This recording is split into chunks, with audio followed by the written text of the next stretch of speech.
అనుమతి వచ్చిన మక్తల్ నారాయణపేట కొడంగల్ ప్రాజెక్టు కావచ్చు, భీమా కావచ్చు, నెట్టంపాడు కావచ్చు, కోల్చారు కావచ్చు, శ్రీరామ్ సాగర్, ఇందిరాసాగర్ కావచ్చు, రాజీవ్ సాగర్ కావచ్చు, కృష్ణా నది మీద పరివాహక ప్రాంతంలో నిర్మాణంలో ఉన్న ప్రాజెక్టులు 60 సంవత్సరాల పైగా ఉమ్మడి రాష్ట్రంలో పూర్తి కాని ప్రాజెక్టులు 10 సంవత్సరాలు చంద్రశేఖరరావు గారు ముఖ్యమంత్రి ఉన్నప్పుడు ఈ రాష్ట్రంలో ఎందుకు పూర్తి చేయలేదు? దక్షిణ తెలంగాణ పట్ల కృష్ణానది జలాలను మా ప్రాంతానికి ఇవ్వకుండా వివక్ష చూపించి శాశ్వతంగా మా రైతాంగం జీవితాల మీద మరణ శాసనం రాసింది చంద్రశేఖరరావు కాదా అని నేను ఇక్కడ నుంచి అడుగుతున్నా అధ్యక్ష. ఇవాళ ప్రతిపక్ష నాయకుడు వచ్చి ఇక్కడ కూర్చుంటుంటే నేను అడిగేదానికి సమాధానం చెప్పాల్సి వస్తుందని ఈరోజు వారి ముఖం చాటు చేసింది అధ్యక్ష. అధ్యక్ష ఇప్పుడే లెక్కలు ఇచ్చిండ్రు అధ్యక్ష. చంద్రశేఖరరావు గారు ప్రతిపక్ష నాయకుడు అధ్యక్ష.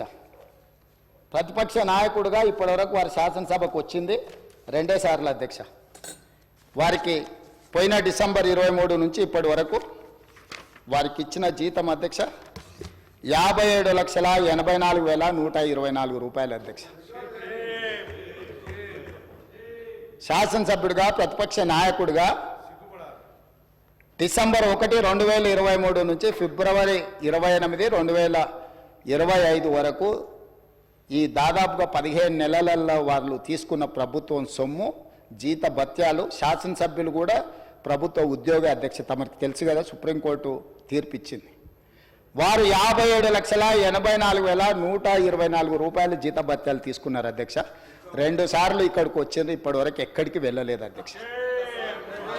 ప్రభుత్వ జీత భత్యాలు తీసుకొని ప్రజల్ని గాలికి వదిలేసి తెలంగాణ రాష్ట్రాన్ని కర్మకు వదిలేసిన ప్రధాన ప్రతిపక్ష నాయకుడు ఈరోజు వాళ్ళను ఇట్లా తయారు చేసి రేబీస్ వ్యాక్సిన్ రియాక్షన్ వచ్చినట్టుగా వాళ్ళు వ్యవహరిస్తుంటే ఏం చెప్పాలి అధ్యక్ష?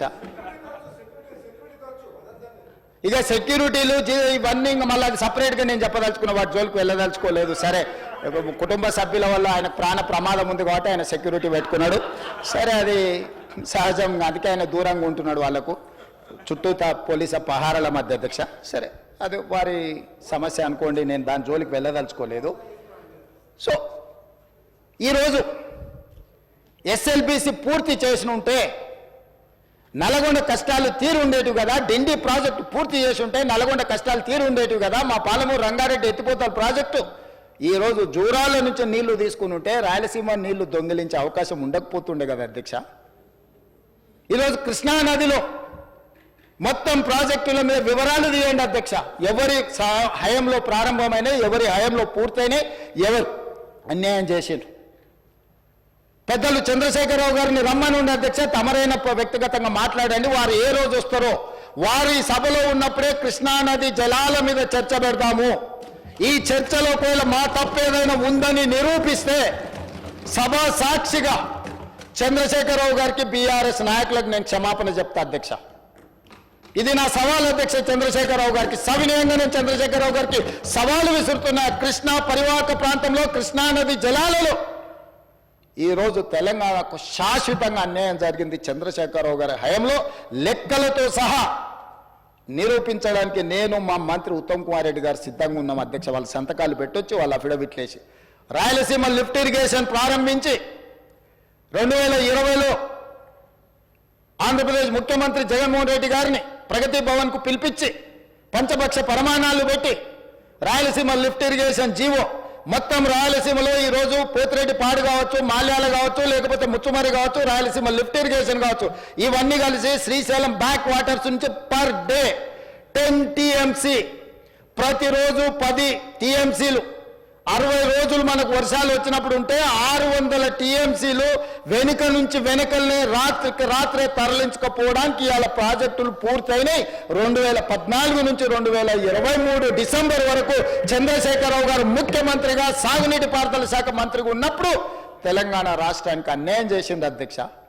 రోజుకు 10 టీఎంసీల నీళ్ళని తరలించకపోయే ప్రాజెక్టులు వాళ్ళు పెడితే చంద్రశేఖరరావు నిమ్మకు నీరెత్తినట్లు ఉంటే నారాయణపేట నియోజకవర్గంలో గవినోళ్ళ శ్రీనివాస్ అని ఒక సామాన్యమైన రైతుతోని green tribunal, national green tribunal చెన్నైలో కేసు వేయించి ఆ ప్రాజెక్టుల మీద స్టే తీసుకొచ్చి ఈ ప్రాజెక్టులో అనుమతులు లేకుండా పర్యావరణ అనుమతులు లేకుండా ప్రాజెక్టులు నిర్మిస్తున్నారన్న ప్రాజెక్టుల మీద స్టే ఒక పాలమూరి అతి సామాన్యమైన రైతు కుటుంబం నుంచి ఒక రైతు స్టే తెచ్చిన తర్వాత మేము గగ్గోలు పెట్టి లొల్లి పెట్టి రాళ్లతో కొడతామని పాలమూరు జిల్లా రైతులు తిరగబడ్డ తర్వాత ఆ పిటిషన్లో రాష్ట్ర ప్రభుత్వం పోయి ఇంప్లీడ్ అయింది అధ్యక్ష. ఇదెక్కడ చూద్దాం అధ్యక్ష.